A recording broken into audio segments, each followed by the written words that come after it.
Soberano Jesus, concede-nos a graça da compreensão da Tua verdade revelada. Amém e amém. Amigos, estamos de volta ao texto sagrado. Vamos considerar vamos dar continuidade. Nós estamos falamos 6 estudos sobre os solas da Reforma. O assunto principal da Reforma Protestante foi a questão da salvação.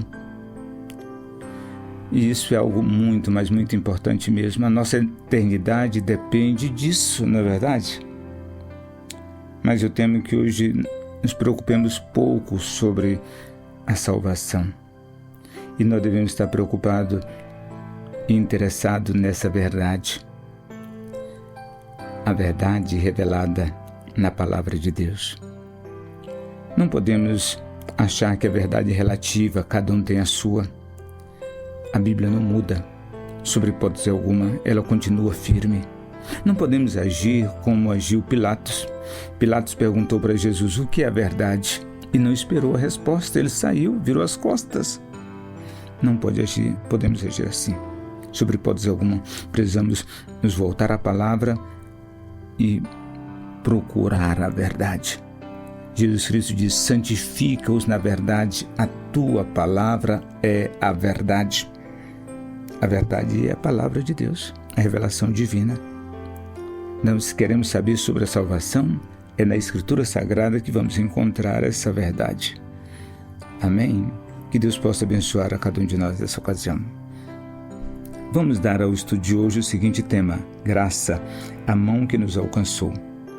Nesse estudo, nós iremos entender a diferença entre graça e fé dentro da salvação.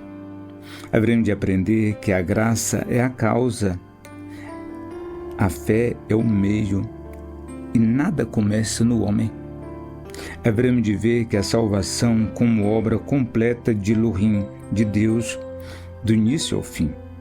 Isso seremos levados à adoração, reconhecendo que a glória pertence exclusivamente a Deus. Esse é sempre o objetivo da salvação que Deus oferece ao ser humano. O tema do nosso estudo, ou seja, a síntese dele, é que a graça é a causa primeira da salvação. O gesto soberano de Elohim que alcança o homem antes que o homem pudesse sequer buscá-lo. É isso. A título de introdução, o ponto de partida da salvação é o seguinte: poucos conceitos são tão mal compreendidos quanto o da graça. Muitos veem a graça como uma resposta divina ao arrependimento humano, como se Elohim reagisse à bondade ou à fé de alguém. Mas a Escritura afirma o contrário. Ela diz: a graça é a causa, não a resposta de uma ação nossa. Ela é a causa, ela é que provoca a salvação. Ela é a origem de tudo, o movimento de Elohim em direção ao pecador, antes de haver arrependimento, antes de haver fé ou qualquer obra. Antes de qualquer gesto humano, houve uma decisão divina. Antes da fé do homem, houve o amor de Elohim. Antes da busca, houve o chamado. Por isso, Efésios 2:8 começa com a raiz de tudo. Pela graça sois salvos. É assim que começa Efésios 2:8. O que a graça faz? É uma pergunta. O que a graça faz? A graça inicia o processo da salvação, em primeiro lugar. A graça não começa quando o homem decide, mas quando Elohim age em nosso coração. A graça é o amor que se move primeiro. É Elohim, Deus, descendo até nós, quando não podíamos subir, quando estávamos mortos em nossos delitos e pecados. Veja Efésios 5:8. Pela graça, Efésios 5:8, Deus prova o seu amor para conosco, em que Cristo morreu por nós quando éramos ainda pecadores. Então, o que mais a graça faz? A graça torna possível a fé. A fé não provoca a salvação, ela recebe. A graça é o que desperta o coração e torna possível crer. Por isso, a fé não é mérito, mas presente. Observe, isso não vem de vós, é dom, é um presente, é uma dádiva de Deus, de Elohim. Efésios 2:8b. O que mais a graça é? A graça, ela anula, né, todo orgulho humano, ela faz isso. A graça anula todo orgulho humano.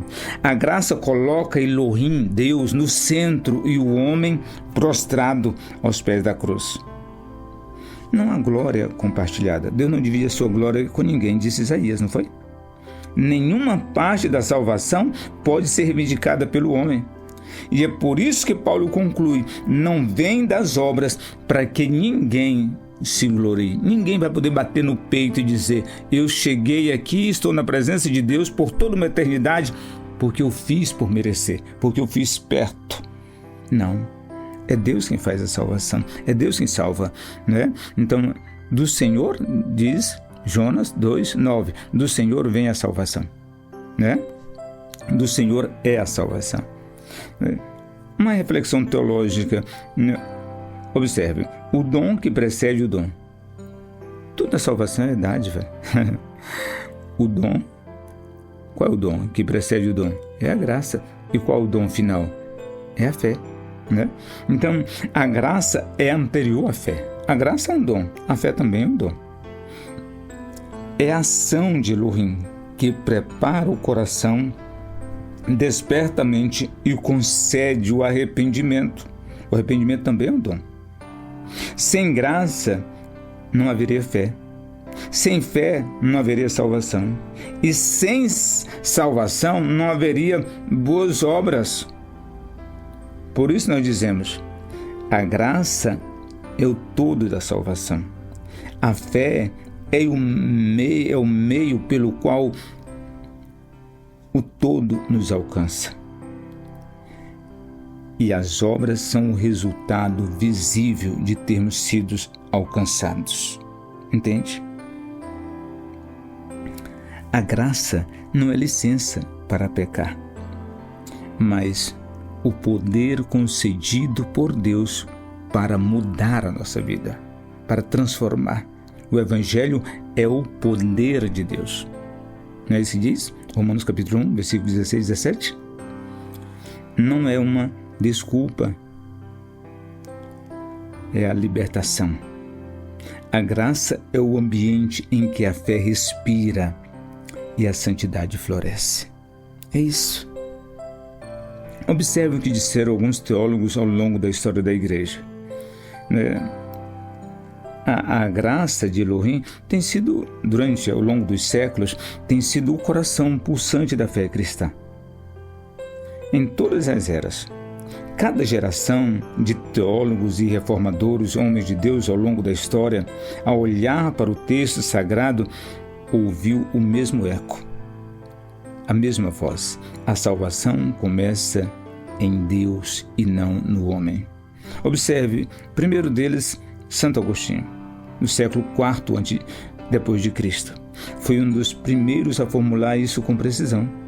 Observe o que ele diz: a graça não é dada porque cremos, mas cremos porque a graça foi dada.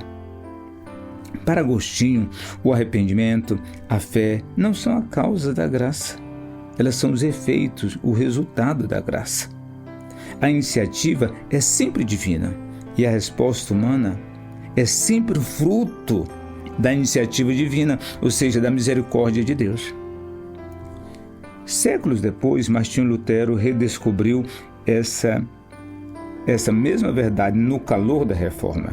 Observe, a graça, ele diz, a graça de Deus não é algo que ele vê em nós, mas algo que ele derrama sobre nós. Ele escreveu isso no comentário de Romanos no ano 1515 e 1516. Antes da reforma protestante. A reforma ocorreu quando? Em 1517. Então Lutero viu a graça como o motor, como o que move, o motor do Evangelho.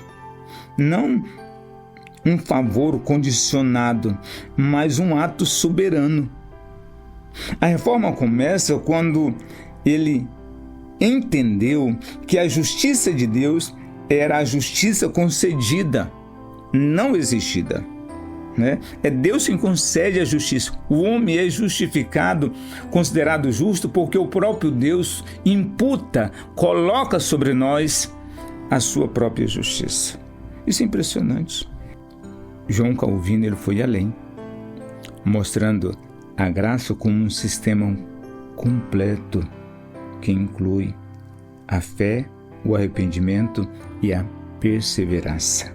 Observe, a graça de Deus é não apenas o começo, mas a continuidade da nossa salvação. Nenhum homem avança um passo em direção a ele sem que primeiro seja atraído pela sua mão.